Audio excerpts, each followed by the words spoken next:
Not a fan. What else is going on? Joe Budden and 50 Cent beefing and shit. What you do now? So apparently, Joe Budden on his podcast, he was talking about Irv Gotti's death, and he was saying how 50 Cent needs major help. So 50 Cent was like, "What the fuck are you doing walking naked on PCP? And you telling me I need help and shit? Like, you know how 50 Cent is and shit. Right. He do got a point though. Well, who wins that battle if it's 50 and Joe? Cause we know 50 ain't as lyrically gifted as Joe. Yeah, but Joe retired though. That's what he say. That's the most The right publicity Joe had in a while. First he beefing with Drake, now 50 Cent. for the right price, he'll be back. Mm. Mm-mm-mm.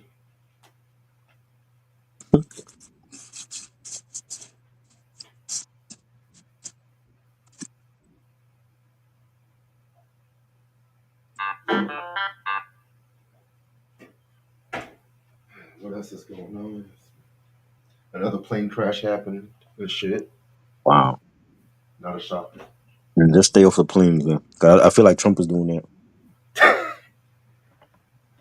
Trumpy. You see how as soon as he get in office, all these planes going down. That's definitely Trump. It's the Trumpies. They want you all dead.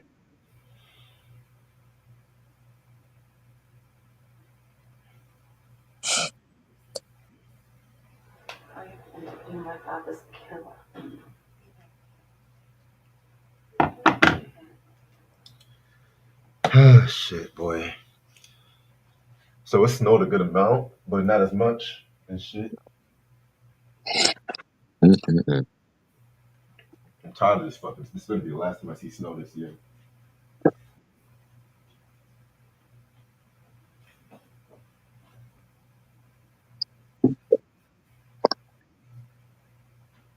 Shit. They're hyping up this new Clips album. I see. Yeah. Mm-mm-mm. They should have let Al Qaeda finish the job. They went all it was dead. You said what? So they should have let Al Qaeda and the Taliban finish us off. Now I'm gonna kill us all now. That's crazy. I told Evan not to vote for him. See what happens? Mm.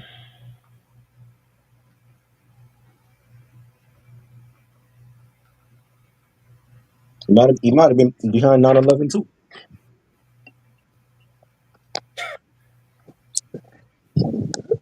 Why you say that? At this rate, shit. That's a deceitful nigga. You never know. Who's to say that Bin Laden was behind it? Could have been Trump. Mm-mm-mm.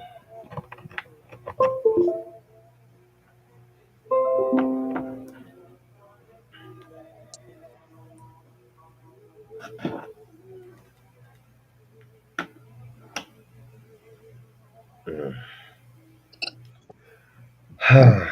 At this point, I just can't wait for spring. I'm tired of winter. Yeah. Fuck 'em over. I saw something on social media that said talking about somebody should kill that groundhog and fry it. Yeah. Probably like that dude in the South. He fry everything and eat it. Have you seen this video? Which one? The black dude in the South. He fry everything and he eat it. Nah, I never Yeah. saw that shit. I gotta send you it. You fry gator, you fry snake, everything. Mm. Outdoor barbecue. Speaking of food, let me order me some dinner. Now you're making me hungry. I mentioned lizard and snake and you get hungry? Well, you said fried and fried food, so I Yeah. was like, Yeah. You shit. frying everything.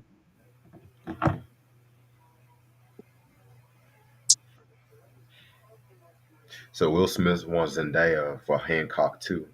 Oh Lord. Who's going to see that? I actually liked Hancock, the first That Hancock. did not like it. Really, Nah. A waste of I money. I just didn't like the twist. I feel like the ending was kind of but I went to see that with this chick on July 4th.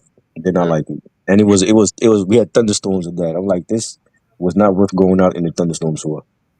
I think I saw July 4th too, if I'm not Yeah, mistaken. Wow, did that's not like crazy. it. So if you had to pick I Am Legend or Hancock, I Am Legend. Yeah, because that was a good movie. That's when I met him too. Because when he was filming that over here, and he doing a part two for that. you're doing part two to all these movies, I say. Yeah, doing a part two for that, and a part two for Hitch.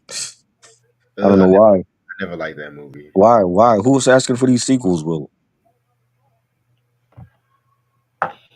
Never liked Hitch. It was like I feel like it was just like one of he those. he really don't have no other movies to do. Like he's doing Hitch 2, he's doing Hancock 2, another Bad Boys. Now he talk about the Matrix, another Matrix sequel. The last one was crap. You know, What's next? Wild Wild West 2? please don't. And we don't need him in another Men in Black either. Yeah, I only like the first two Men in Black. I'm gonna keep it Yeah, above. those two were good. I went to see the first two. After that, it was crap. Yeah. The fourth one, I just don't remember the fourth one like that. It was just kind of forgettable. Men in Black International. Did you see that one? I felt like I saw glimpses and pieces, but I was just Yeah, uninterested, honestly. nah, that wasn't good. They put Thor. The dude that played Thor was in it. Oh Like, come wow. on, dude. Come on now. All right. One more thing before we start. It looks like Madonna is finally giving one of her most underrated albums some love. Bedtime Stories is actually getting a 30th anniversary re-release, reissue, re-release shit. Wow. I'm actually happy. I'm like, you actually talking about Bedtime Stories? Right? With unreleased tracks and stuff. Yo, yo. Oh man, I might have to I get that. Yeah, man. I mean, I feel Eric, like where you at? Trumpy, where you at? she's gonna put the Tupac collaboration on She that got one. to. If I'm not, She got to. yeah. I know we did a review on that album though, but Yeah, yeah, man. definitely. Um, the Madonna reviews later on this year is gonna be crazy. 30 years in Oh, October for that, right? oh, I forgot. She said she's gonna also do a sequel to Confessions on the Dance Floor, which Really? Why she that's coming on actually now with all this shit? right. She I actually dying like or the what? I actually like the Confessions on the Dance Yeah, Floor album. I actually felt like that was dope. that was good. It actually grew on me over the years, but a lot of those Latin Madonna albums, that's all I'm gonna say. But when we start I'm going to do all the Madonna albums we haven't talked about, like Oh, The Dick Tracy soundtrack, which I know you don't like, but I fuck with that shit, low key. Lord. Yeah, but yeah, I'm getting way ahead of myself. I'm gonna start whenever you are. All right, what's up, you two? How y'all doing? It's your boy Reg in the building. I got my homeboy trying to build with me. What up? Yeah. All right, so I didn't really find a great album anniversary to talk about today, but I did find a great billboard from the week of February 18th, 1995. This is the hot rap singles and shit. You know what? I'm just gonna since I don't have an album anniversary, I'm just gonna do the whole top 20. I'm gonna see what is in store for 1995 at this time. So number 20 is Heaven D and the Boys Black Coffee from Nothing But Love album. One of my favorite songs from Heavy D. You know, an ode to black women and shit like that. Number 19, the Rotten Rascals with Oh Yeah. I think they were affiliates of Lordy. Naughty by Nature. Yeah. Yeah. I got one of their albums and stuff. I never really actually listened to them like that. They only dropped one album. Never mind, they only got their only album. Okay. Um, number 18, Drew Down with Pimp of the Year. That came from his 95 album. I want to say what was the name of that shit, but it had a Mr. Buster. That's actually a very underrated West Coast album. I need to talk about Drew Down one day. Number 17, Bone Thugs and Harmony, Thuggish Ruggish Bone. We talked about this track a few times. This is a classic song from their EP, Creeping on the Come Up. Number 16, The Roots with Proceed. Man, early Roots, first three albums, Roots, Mhm. classic, Yeah. classic. That's my Mhm. favorite area. I love Things Fall Apart. Don't get me wrong, that's a classic, but I feel like anything after that album, they got less jazzy. And even when Things Fall Apart, it wasn't as jazzy as I wanted it to be, but We'll talk about that one. I think we did Hmm. a review on that. I Yeah. think, but okay. Number 15, Way Too Real, The Butterfly. I never heard that track. Number 14, Dana Dane with Record Jock. That came from his 95 album, which I feel like is a very underrated album, but I never heard that song either. Number 13, Craig Mack, Flavor in Your Ear. I Ooh, mean, the song that really put Bad Boy on the map. Rest in peace, Craig Mack. ooh, 12, 95 South with Rodeo. I never liked this group, this pep rally rap. pep I rally. never liked it. Um, Number Cheerleader rap. 11, right. Number 11, Scarface. I never seen a man cry. I Ooh, seen a man die. Coming from his classic Diary album, which is his mm, best album. I don't care what nobody say. Number 10, Vicious with Nika. Love this track. Spoiler alert, I do got a review on this one down the line on this album. So I'm gonna say my thoughts on this one. Vicious, you guys should know him and stuff like that too, you know what I'm saying? who's that? On my you said what? Who's that? Vicious? Yeah. Who the hell is that? Did he do that song with Dougie Fresh, that freak Oh, song? Little Vicious. Yeah. Yeah. Yeah. I was saying I'm gonna talk about that. I'm down the line and shit, so that's gonna Hmm. be a review there. Yeah. Spoiler alert. I saw Number him in 9, concert when he did that. Nice. Um, just a little obscure rap for y'all and shit like that, because we don't always talk about the same things and shit. Hmm. Number 9, we got Capleton with Tour. Oh, I've yes. never actually heard this song, so Yeah, he was on Def Jam. That's a dancehall reggae. okay, I got you. Yeah. All right, number 8, Too Short with Cocktails, coming from arguably my favorite album next to Getting Where You Fit In. You know what I'm saying? With Cocktails. That's actually the first solo rap artist to actually rap in front of a live band and stuff like that too. So that's interesting. Number 7, Method Man, Bring the Pain, coming from Takal, Hmm. classic shit. Yeah. Uh, Number 6 and number 5 are both songs from the 69 Boys, which I don't like. Kitty Right. Kitty and Tootsie Roll, this cheerleader rap that was popular as for. Boo. Oh my god, I'd rather listen to mumble rap than this shit. I'm sorry. Yuck. Um, Number 4, Channel Live with Matt Ism, one of my favorite Ooh, songs KRS-One ever produced. That yeah. Station Identification album. Oh Oh, my yes. god. Gotta get that. Oh, Highly think I under. I think I do got that one. I gotta double check. Number 9, 9 with What You Want, huh? Fat Yes. Beats. All right. What you want, huh? Oh, yo, We that is like one of the best beats I've ever heard, man. Like, did a review on that, right? Oh no.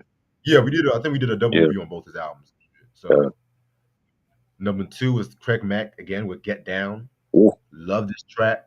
The yes. Q-Tip remix is official. That's all I Fire. gotta say. Yeah. Yeah. And number 1, I love it when you call me Big Papa. Biggie What? Small, Bad Notorious boy. B.I.G. with Big Papa, Warning B-side. You know what I'm saying? That was 4 weeks at number 1 too. You know what I'm Uh-huh. saying? Not minus the pep rally rap, not a bad list and Rap. shit like that. So yeah, man. Allegiant rap. I think the next Billboard list I might actually go down and see the lower hundreds. I might actually Mm, try that shit one time, see oh, what Lord. people would think is trash. You know, Lord. I'm kind of scared though, but at the same time, That's I'm all, kind of man. intrigued. Wow. All right, now come main event. So this review and the next review we're gonna do is gonna be both documentaries. So if you guys expecting some music reviews, I'm sorry, you're gonna have to wait till next week. Leave now. You said what? I said leave now. Because we're gonna talk about one of my all-time favorite artists who has a documentary by Questlove called Sly Lives. You know what I'm saying? This came out last week. Actually, I want to say last week on the 13th. It came out. Yeah. This is a documentary about the life of Sly Stone, career, his turbulent and legendary career to say the least. Sly and the Family Stone has been talked about a couple of times on this channel. Talked about the Stand album. There's Mm-hmm. Riot going on, Fresh, Mm, Small Talk. Um, I did say I do got another Sly Family Stone review down the line, but that's a group I actually want to get the albums before I actually talk about them. If that makes right. sense.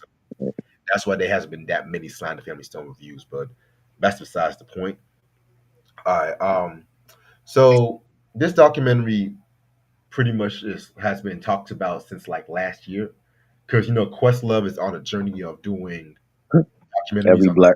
everything. Because this was pretty much a follow up of Sum of Soul, which that's one of my favorite documentaries he's Yeah, ever done. I actually do got the soundtrack to that too. that was good. That talked about like the Black Festival, which was pretty much known as like the Black Woodstock and stuff like that. You know what I'm saying? Something that I never even knew about, and that's what kind of got me intrigued about that shit too, because history always tries to whitewash or sideline a lot of Black history, to say the least. You know what I'm saying? Hmm. And that's why I'm glad we have filmmakers today like Questlove and Ava DuVernay and Yeah. cats like that who are now doing their thing and stuff like that too. Because if you would have talked to many people about this like 10 years ago, we Hmm. wouldn't have as many Black documentaries done by Black directors and shit like that too. Because Right. that's why I did make a slight comment when I said, and I'm gonna get right. I did make a slight comment when I said I didn't care too much for the Tribe documentary. I know a lot of people love that Mhm. documentary.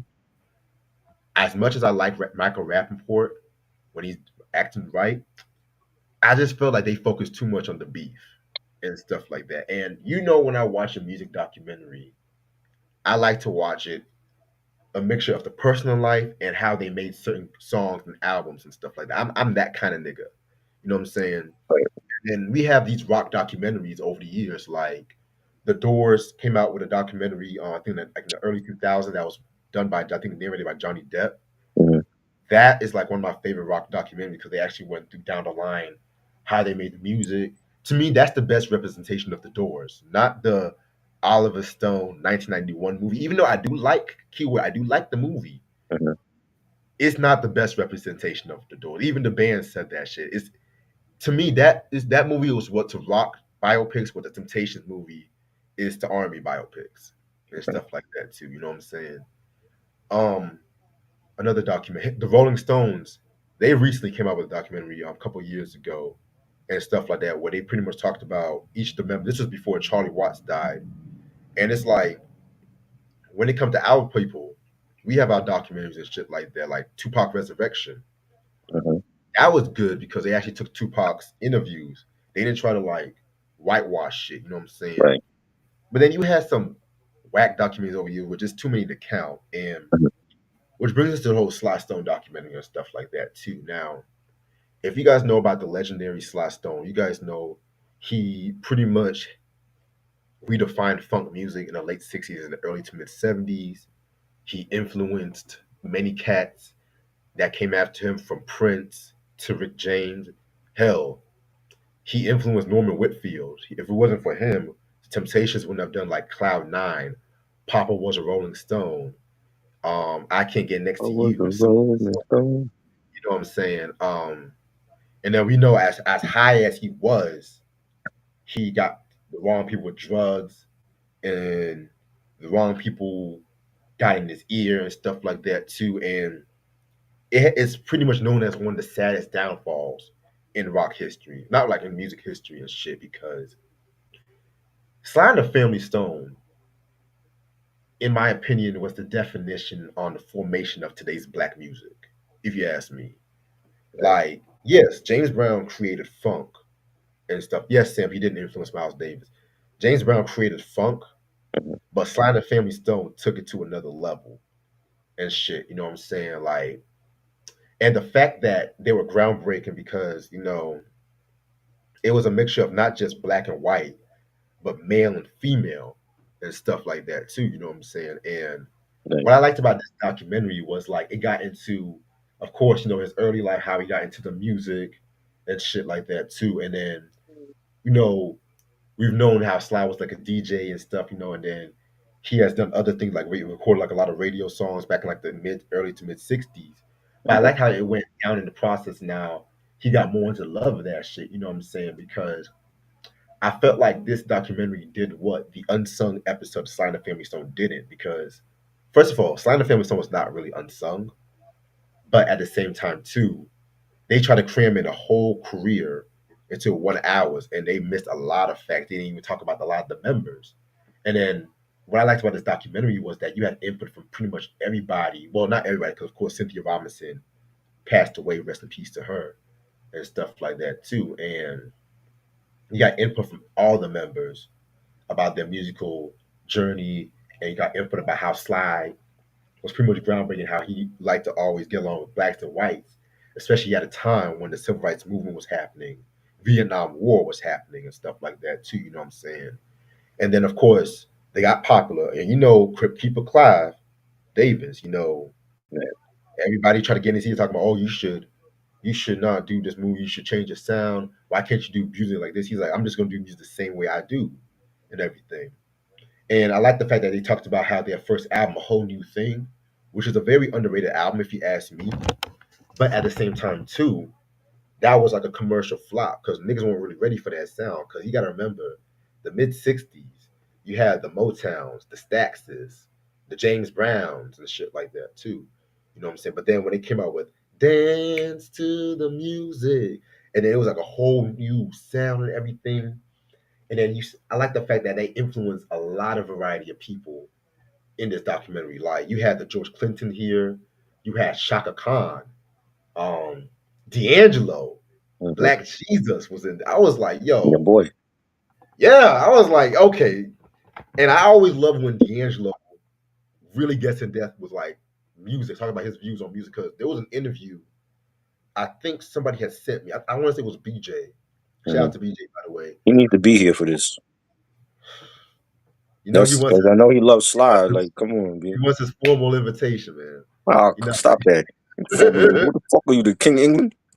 Form an invitation. man, don't worry, he's gonna show up. I got a plan. Don't worry about it. But D'Angelo, and then Andre 3000 too, Mm-hmm. stuff like that too. You know what I'm saying? They were all giving their thoughts because you got to remember, Sly. If it wasn't for Sly and the Family Stone, we wouldn't have the Funk from Dayton, Ohio. We wouldn't have Prince and the Revolution. Think about that for a minute. Motown wouldn't have gotten funky in the late '60s. Stevie Wonder probably wouldn't have done the classic period the way he wanted to. Neo Soul, I'm just New Jack Swing, like I'm just fucking saying, it's just crazy. And how I liked how they connected the dots with all of that shit. Mm-hmm. You know what I'm saying? They definitely connected the dots, and they definitely explored the complex mind state of Sly Stone. Now, as good as this documentary was, we were expecting how they treated the downfall and shit like that too, because I've seen a lot of people who try to talk about Sly Stone and talk about, oh, he just got too power crazy. He just got too wild and stuff like that. It's like they just give a whole whitewashed But standard. you don't think that's what happened, though? Like, as soon as he moved out to Cali? I'm going to get into that. I'm definitely going to get into that. You know what I'm saying? I'm going to get into that because I just felt like, at the time, you're right. He did get like that when he went to Cali and he was talking with the Black Panthers, and the Black Panthers at the time got in his mind and say that you should do more music for his own people. Because when they dropped the Stand album, which is a perfect album by the way, they had that whole happy dappy. It was a mix of the hell happy dappy funk with it was a good crossover hit. Mm-hmm. What many people did not know, they were supposed to come out with a sequel to Stand, like an unreleased album, and that was where they had joints like Everybody is a Star, Hot Fun in the Summertime, Thank You for Being Myself. But at the time, Sly, he was very paranoid. He got into drugs, and then he was focusing on what the world was happening today because he was thinking to himself, I can't do this whole happy shit when we got all this crap going on. Kind of like what Marvin Gaye went through with what's going on. Mm-hmm. Hold that thought for a minute. And so that's why the label, I think it was he was under CBS or whatever. They came out with that greatest hits album, and they threw in all those unreleased songs and shit like that. Right. Which that's one of the best greatest hits albums of all time. And so that's when 1971, you got There's a Riot Going On, which man, that album, their best album. But at the same time, it's a bittersweet album because when I think of the whole stand and there's a riot going on, I always think about the distance and sound Mhm, and everything because Stand is like a daytime album and shit like that. It's like a happy dappy album.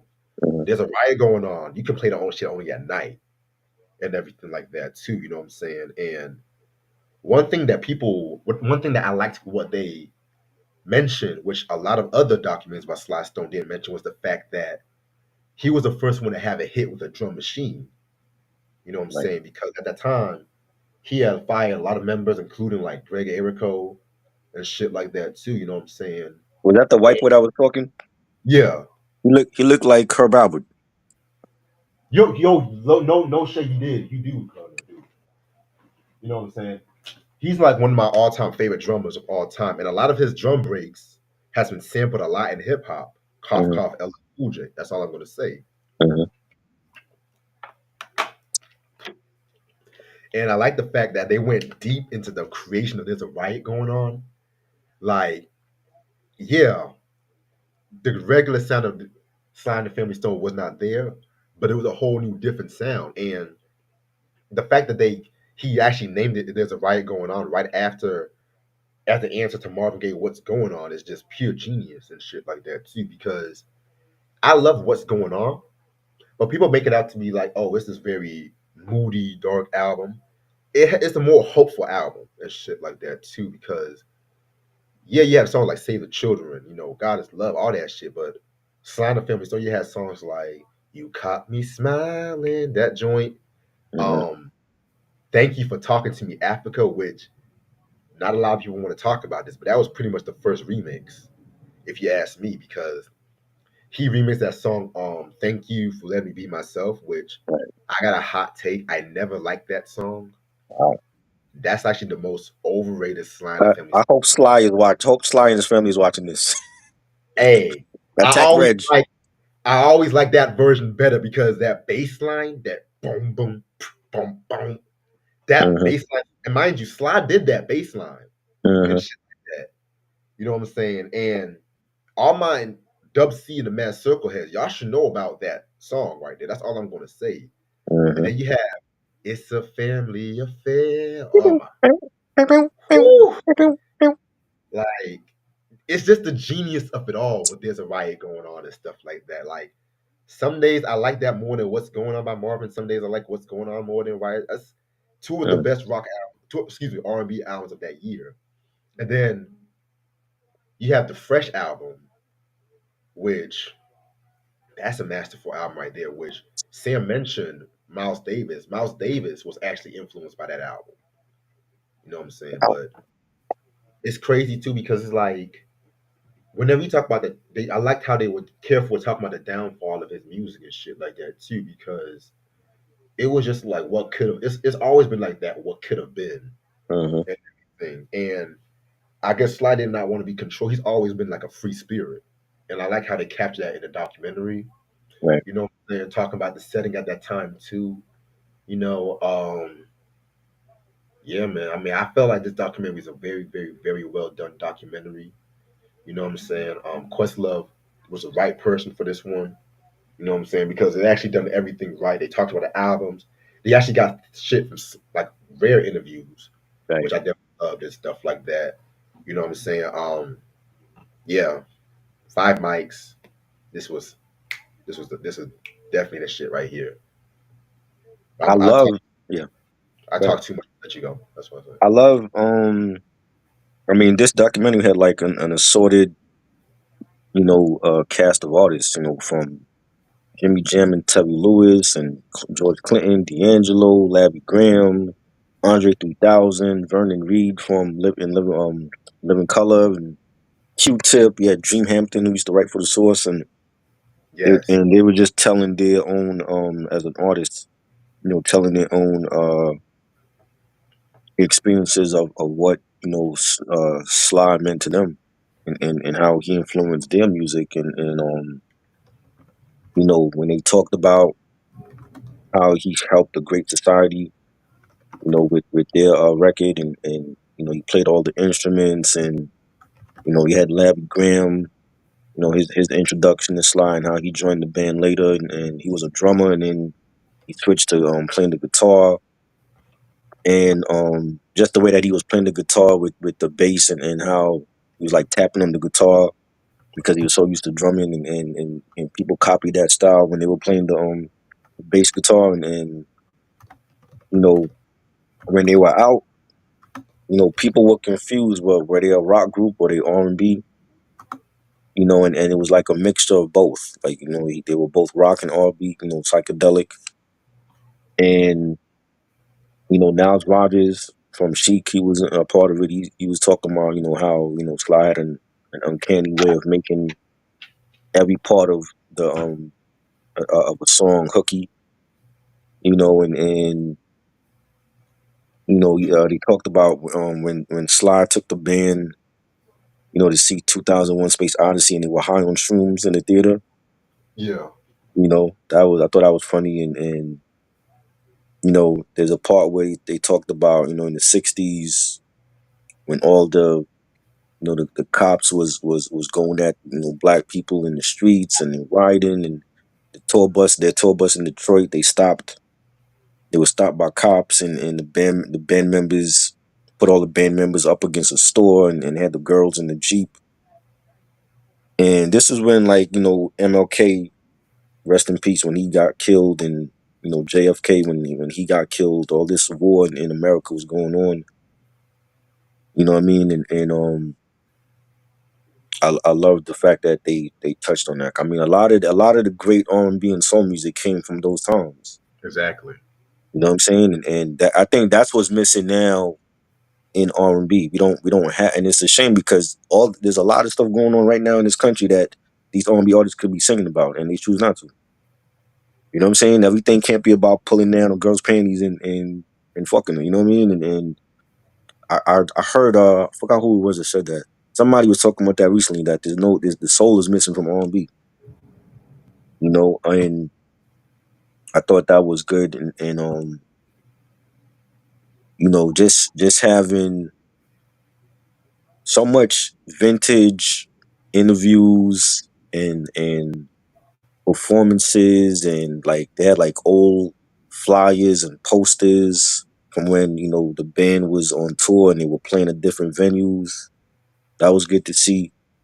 um you had the incident in Chicago, the Chicago riot, when they were supposed to perform, and Sly didn't show up because he was already like hooked on drugs, and people were rioting. And Shaka Yeah. Khan was there. Shaka Khan said, young Shaka Khan was at that show, and people were rioting, turning over cars and lighting shit on fire. And you know, they had a part about Niles Rodgers, joining the Black Panther Party in Manhattan. And I like the part where they talked about the performance at Woodstock, and Sly was scared to perform before Woodstock. You know, he did some coke before he got on stage. You know, that was a great thing to see. Just the Woodstock performance, and you had there was a part where Jimmy Jam and Terry Lewis was talking about how they sampled a record for Rhythm Nation. They sampled "Thank You for Letting Me Be Myself" for Janet's Rhythm Nation. And when Janet heard it, and she asked them, "Is that Rhythm Nation?" And they said, "Hell yeah, that's." And that turned out to be a classic album from Janet. Still a revolutionary album from her. And there was a lot of shit that they had in this documentary, man. A lot of stuff when he moved to Cali and he got the big mansion in Bel Air. He had lots of drugs and white women and booze, and I think that's when he lost himself, when he went to Cali. And a lot of the band members started to leave, and but he was still somehow doing music. He was collaborating with Ike Turner and with Bobby Womack. But he was showing up late for concerts, and then he just started to not show up at the shows at all. And I think that was a downfall. If he had stayed, I feel like if he had stayed home, maybe things would have been different. But once the minute he went to Cali and he had all this money and everything and all the resources to get what he wanted, that's when things took a turn. And it was sad. You know what I'm saying? This is like your typical rags to riches story, and how this man was on top of the charts at one point as a big pop star, and then the minute he got hooked on drugs and all the vices is when he went downhill.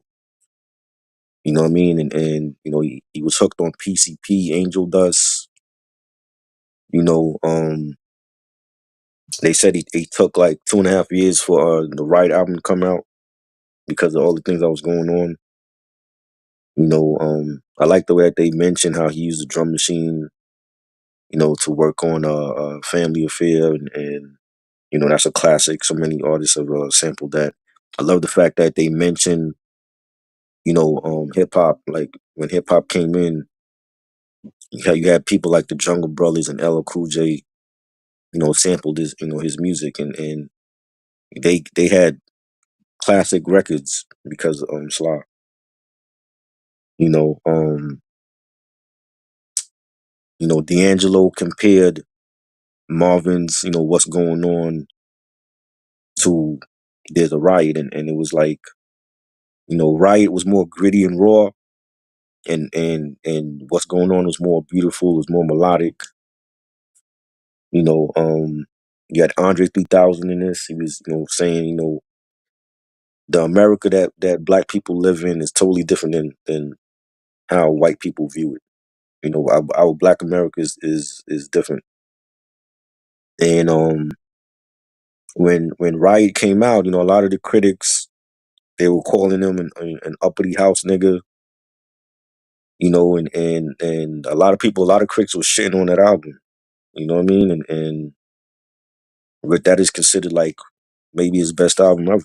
And Q-Tip, he said something about David Bowie, how David Bowie's allowed to be a chameleon and go through all his changes and experiment, but Sly is not allowed that same opportunity.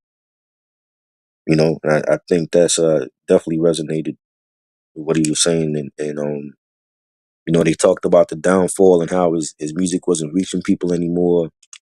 He was like he was becoming irrelevant, and I don't even that clip they showed with him and Jesse Johnson from the time. I don't even remember that song, and that was like early '80s. You know, but you try to make a comeback and then work. They talked about how him and George Clinton got arrested in '81, and they were on drugs and they got busted. Um, George was talking about how they hung out a lot, and he opened up for Funkadelic on tour, on the Mothership tour, and I think it's like I said, it was just sad to see. But I mean, a lot of those artists from the '60s and '70s, I mean, when it came to the '80s, they really couldn't. They couldn't keep up with the times. They couldn't keep up with Michael and what he was doing. And then when Prince came out, and then when New Jack Swing was a thing, they couldn't keep up with the sound. You Right. know, so that's what I was saying about when we did the whole Gap Band breakdown and how I only fuck with they shit until like '83. I think after '83 they fell off because Yeah. they wasn't people were like, even with Luther, when Luther came out with Busybody, that's a horrible album. Never. Yeah. And Never and liked that. and he was trying to keep up with what Michael and what everybody else was doing at that time. You know what I'm saying? And it's unfortunate, but it's like some of them they got a second life because of hip hop, because a lot of the artists were sampling their music or they were using them on features like Snoop Dogg when he was sampling a lot of the Gap Band stuff and end up actually having Uncle Charlie on a lot of his songs, and I feel like he got a second life because of Snoop. You know what I'm saying? With LL, when LL is sampling a record from Sly for Mama Said Knock You Out, and when Jungle Brothers is sampling him, and that's when he became relevant again through hip hop. A lot of those other artists, SOS Band, Cameo, all of them. You know what I mean? So, um, I think that's what it was too. It was just that he was becoming irrelevant, but hip hop gave him a second life. And then seeing him get inducted in the Rock and Hall of Fame in '93, that blue leather suit was terrible. I didn't like that blue leather jumpsuit he had on. His hair looked all fucked up. He looked like before he came out on stage he was on drugs. You know what I mean? Like, and they thought he wasn't there. They couldn't find him. But they thought he was at home, and behind the curtain, here he comes, and you know what I'm saying? Like to look back at that, I was 93, and then like you see how he is now. He look like a old man there. You Right. know what I'm saying? And it's good to see that they pay homage to him now. Like, 'cause he's actually still alive. A lot of the documentaries we've seen in the past, a lot of these artists are gone, but he's actually still alive. So it was good that they do it now. Give him his flowers. This man deserves it. And I enjoyed it. I like Questlove did it the right way as usual, and it was great. Yeah, it was definitely a great documentary and everything like that too. You know what I'm saying? Yep, he did it the right way and shit like Yeah, that too. Um, this better get nominated for some awards and shit. That's all I gotta say. I like this the clip with Sly's daughter when she talked about how like their kids was talking about like how he wasn't around all the time, Right. and when they would see him he was always high, and his daughter his one of his daughters was talking about how like she and her friends were like they used like the chalk, and they took the dollar bills and they were like playing like they were snorting coke and up their nose, and they started choking and her mother beat her ass with that. That's That crazy. that shit was funny. You know what I mean? And I mean that they basically looking at what their father was doing at that time. And they were around that and they saw how it was affecting them. You know what I'm saying? And it was fucked up. And even with you had Susan DePasse, she was on there talking about how like Motown wanted to sign him, but they felt like he was already damaged goods. Damn. You know what I'm saying? So it's like they didn't take a chance on him, but y'all took a chance on many other artists like Miss Jones, who was crap. You know what Right. I'm saying?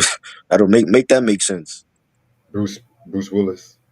Right, Bruce. Yeah, boy, you're Bruce Willis. Didn't you talk about that album with Mike? Not yet. Not No. yet. Oh Lord. Yeah, Bruce Willis, John McClane of all people. Y'all signed him to Motown, but not Sly. Make that make sense. You know what I mean? But it was, and it's like they showed his rap sheet, his whole like a whole decade he was in and out of jail during the '80s. You know what I'm saying? That's why people didn't hear shit from him because he was always in and out of jail.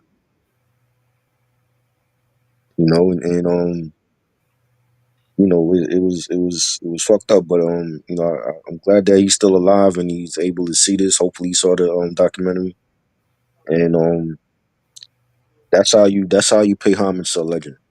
You don't wait till they drop dead to give them their flowers. Give them their flowers while they're still breathing. Right. Yeah, you're right about that. Yeah, Stevie was still putting out stuff in the '80s, but he wasn't putting out stuff like in a faster pace in the '70s, though. But Right. yeah, I can't wait to talk about the SNL documentary tomorrow. Mhm.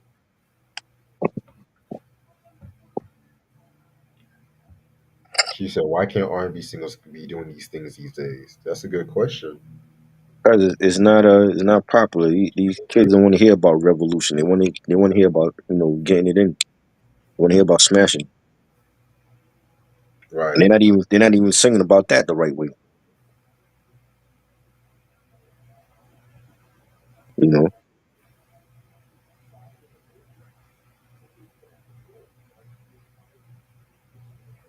Hmm, that's crazy. But yeah, this was a dope. This was a dope run through and shit like that. You know what I'm saying? Shit.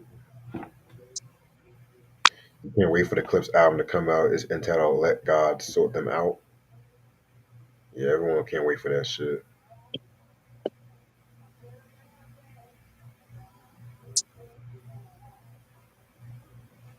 Irv Gotti had his memorial service today. That's interesting. Yeah. I saw somebody posted the booklet. Yeah. I think it was Vita. Vita posted the booklet. Everybody's Irv Gotti fan. Remember when he was alive, they said fuck Irv. Right? That's so fake. Now y'all Gotti fans? After what he did to Ashanti, like fuck Irv. Right. Exactly. You can see all these people come out and rest in peace. So I didn't post none of that shit.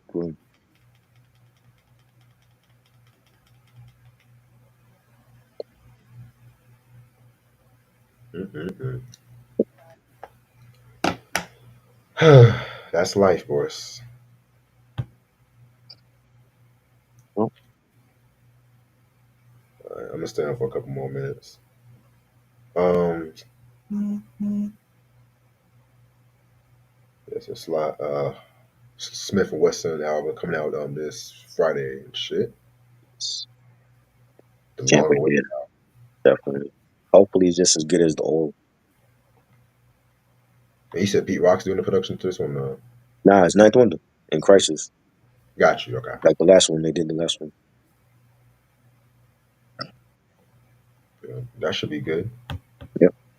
They got the features I'm surprised about. They got Ralph Tresvant on a drink. I never thought I would see Ralph Tresvant from New Edition on a Smith and Wesson album. You know?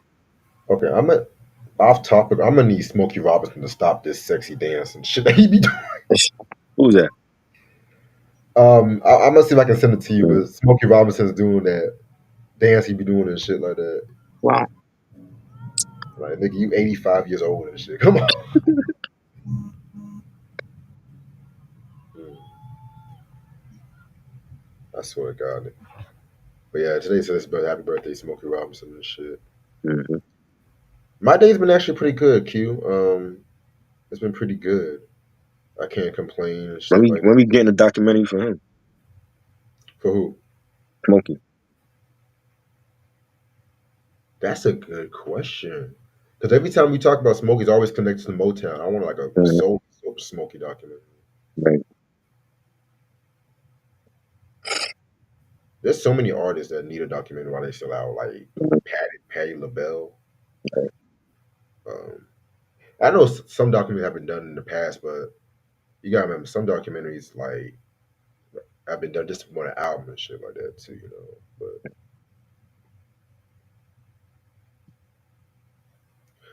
Lizzo lost a lot of weight, and everyone's calling her a hypocrite because all that self love thing was a lie. Well, she wanna be able to get out of bed in the morning. I would think. Right? Can't get out of bed if you like 600 pounds. You Mm-mm. know. I almost didn't recognize her. I was like, oh shit. Mm-hmm. She trying to look. She trying to shit.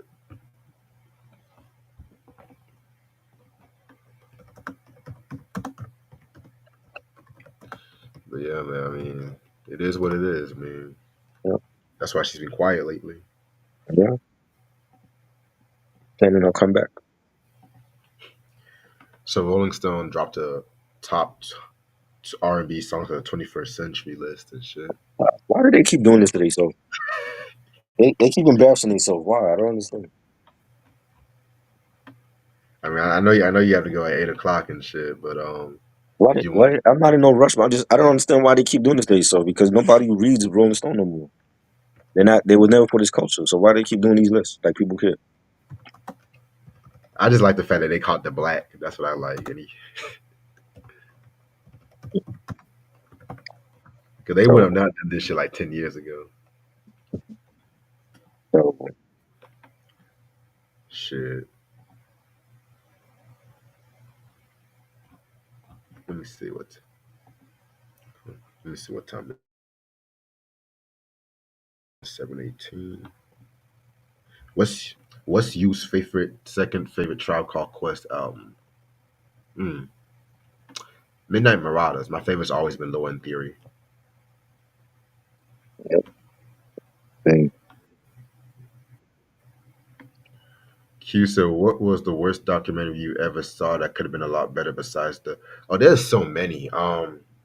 The last two Beef series, Beef 3 and Beef 4, I didn't care for those too much. Um, shit.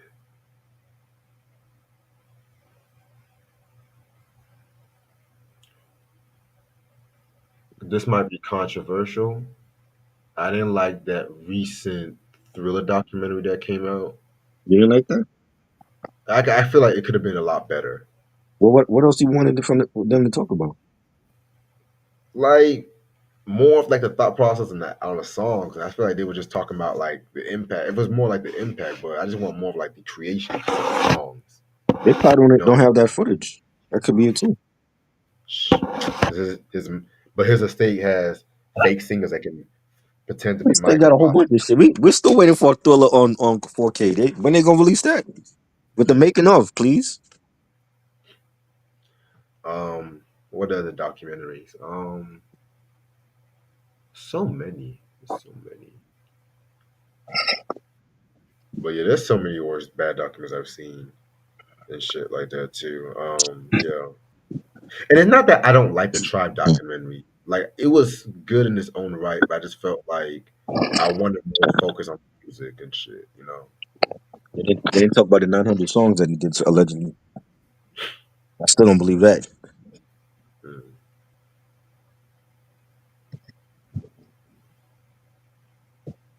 But yeah, there's so many. Even unsung, like I love unsung, but now they focusing more on like '90s and Mhm. 2000s. I was like, go back to like the '60s and '70s. Like, yeah, you can have do some modern artists, but there's so many artists back in the day that still have not gotten their just due. Right. Like, I don't want to see an unsung on Bobby Valentino and Who? fucking Black Who? and sh- These people will never be legends. Who? Black. One girl is dead. The other one married Johnny DeVoe. What happened to the other chick? I think she's still. I think they formed a group with like a different member, if I'm not Their, mistaken. their name should be Whack. Mm. Yeah, man. But you know, if they ever do like a rock documentary, the Beatles. I know they're coming out with a new Led Zeppelin documentary, but Mhm. I'm not in the rush to see that. I know a lot about the Zeps and shit. Zeps. Is that what you call them now? The Zeps. Shit. You're on a first name basis with them. The Zeps. If it You know, comes on people. like streaming, if it comes on streaming, I'll watch it and shit. Hmm. But the Luther Vandross documentary, that was fire. I like that. I didn't see that one yet. Oh, you gotta see it. Hell, Luther Vandross kind of has a renaissance too and shit. Yeah, right. Because of Kendrick. You know what I never knew? Mhm. I never knew he produced an album for Gregory Hines and shit. Oh wow. I never knew he did the production for that album. That's crazy. Yeah, Yeah. Luther was the man. yeah. But yeah, man. But yeah, shit. Let me see what else y'all talking about. Well, I read Rolling Stone just did a top 60 Kendrick Lamar songs on there about last month or something like They don't that. know shit about no Kendrick. I ain't. Who cares? Sam said, I prefer Black Sabbath over Led Zeppelin. Mm, I'm not mad about that. I'm trying to get some Black Sabbath albums for this collection video on some real shit. Yeah. It's about time they deserve their just due on this channel. Hmm. Because I still want to talk about some. I want to get you into some Ozzy Osbourne shit. Yeah, yeah. Good luck with that. Like I want to start off slow with his first album. Mhm. I might not like none of them. Mm, who knows? Because out of all the rock groups I talked about, I'm surprised I have not talked about them yet. Well, I mean, I only Yeah. have like one album from Black Sabbath so Do it. far. Do it now before he drop dead. If he's not looking good. Yeah, they said that he's not walking. They say Yeah. he's performing, he's not walking and shit. I'm just like, Yeah. He's forgetting shit. that's wild.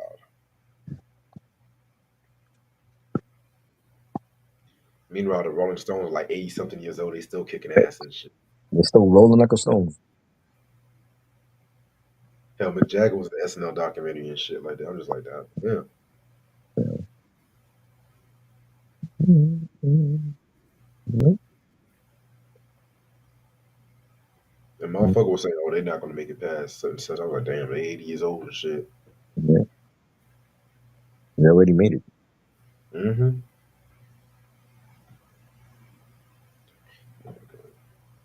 So a lot of people are kind of bashing the Nirvana going on, trying to reunite and shit. Like they said, they're not here for that shit.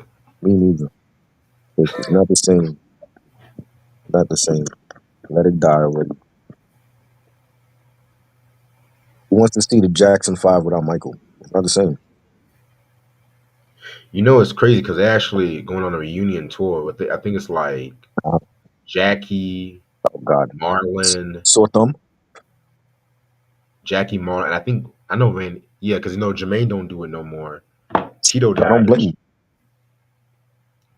Marlon probably sit on stage and cry about his lost twin. My twin that I'm still crying over after all these years. My Stop. unborn twin. Get the fuck over that, nigga. Don't feel like you have some type of connection to unborn seed. That's pitiful. Just stop. My unborn twin. Oh, oh.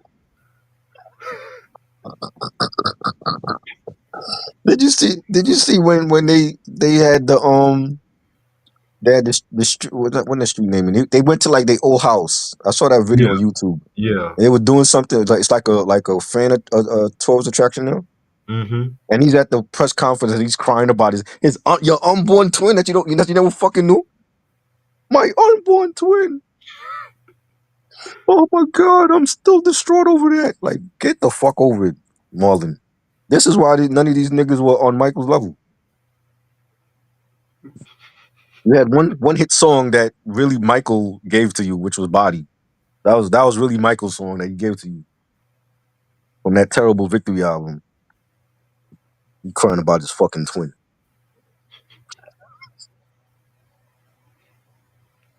Just my unborn twin for I me. would love to see a horror movie. I would love to see a horror movie about that shit. Yeah, you got some connection, some telepathic connection to your unborn twin. I think there was a movie about that. Yeah, If I well, they remember. didn't. It was about him. He should have been starring in it. I need Jordan Peele to do that movie over and put Marlon Jackson in it. That's fucked up. My unborn twin. I miss you. Get the fuck out of here.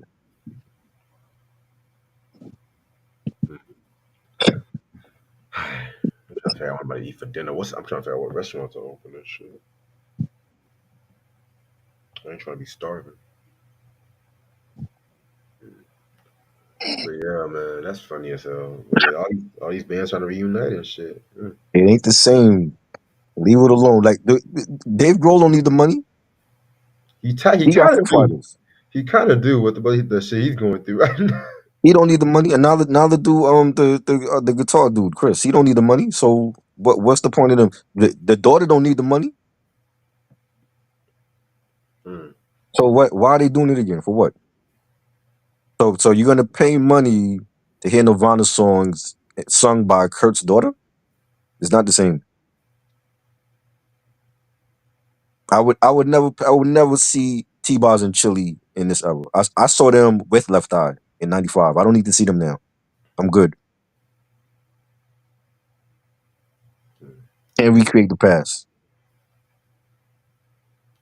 That's the issue I have when these rappers, not all of them, but when some of them try to recreate their classic album. Oh, let me do a sequel to Do or Die. It ain't the same. You know. Let me do a sequel to Marshall Mathers LP. It's not the same. It's not the same. Leave it alone. But yeah, man, I'm gonna end this off right here and shit. You know what I'm saying? But this has been a fun ass review. Y'all make sure y'all catch this on Hulu. You know what I'm saying? So tomorrow at same time, we're gonna talk about the SNL 50 music performances documentary, that 3 hour documentary and shit like that. But it's well worth it. Which one we Um, doing? Because isn't there like two of them? no, I'm gonna text you. Hold on, it's the one Questlove did. That's on Oh Peacock. Lord, Questlove again? So I guess we're never getting another Roots album because he's doing this shit. So, It's who's gonna do the Roots documentary when Black Thought drops dead? Who's shit. doing that? Hey, maybe I'm Q-Tip or the internet. You never know. It's called Ladies and Gentlemen, 50 Years of SNL Music. And that's 3 hours. Yeah, I'm gonna be skipping through that shit. It's dog. If you love music, you can't skip through that Mm. shit. 3 hours. I don't want to see 3 hours of SNL. Hey, I'm not the biggest SNL fan too, but I love music. Yeah, I'm gonna skip through that and see what they got Hey, in that shit. hey, That's 3 hours I can't get back. try. I'm telling you, that documentary is a much watch. That's all I'm gonna say. Yeah. That's all I'm gonna say. But I respect your opinion, though. I Yep. You respect also said that about Taxi, so there's that. it. There's that. Q said Marshall Mathers LP Part 2 was trash. No, it I, wasn't. It I wasn't disagree. trash. No, it I wasn't just trash. It just wasn't needed. Nobody asked for a sequel to Marshall Mathers LP. You know what I'm saying? That was decent. It wasn't needed. I didn't ask for a sequel to that. right. But yeah, also we got some shit coming next week and stuff like that too. You know what I'm saying? I'm trying to work hard as top five No Limit albums and stuff like No Limit movie, excuse me, and stuff like that too, which I know I'm gonna do that shit solo. Um Boy. You're also, determined to do that crap, huh? also next week we're gonna talk about Def Comedy Jam. My Oh yeah, homegirl my homegirl she is gonna stop by and shit and something better. Yes. yes. Yeah, She homegirl. she been complaining about her neighbors. Yeah, I know. I mean, she be cracking me up. Her neighbors pissing her off. Oh Lord. She's like, why are they making all this noise at night and shit? But When yeah, you live in the hood, this is what happens. it's been a good minute since she showed up here and stuff like that. So I can't wait for her to come by. Also, just letting y'all know this Sunday we are definitely going to talk about the new Smith and Wesson album and stuff like that too. So yeah, Yes. anything you want to say before we head out? I'm going live on IG at 8. 8 Can't o'clock. wait. And it ain't gonna be no 5 hour shit hours because they got a time limit on Instagram. So thank God. I can't do no more 5 hour live streams. So I'm going to IG. Yeah, man. Yeah, man. Y'all be killing Yeah, me with them 5 hour views and shit. yeah, man. No 5 hours tonight. I'm good.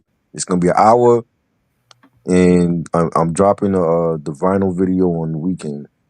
Ooh, a vinyl video. Oh shit. Yes, dropping that. Okay. Yeah, man. Yeah, man. I just got a few albums so far, but I'm trying to get my car registration straight before I get some more shit. You know what I'm saying? Because All the right. shit I got so far, ooh, Yeah. I'm sparking the flame so far. I'm sparking the flame, but What's up?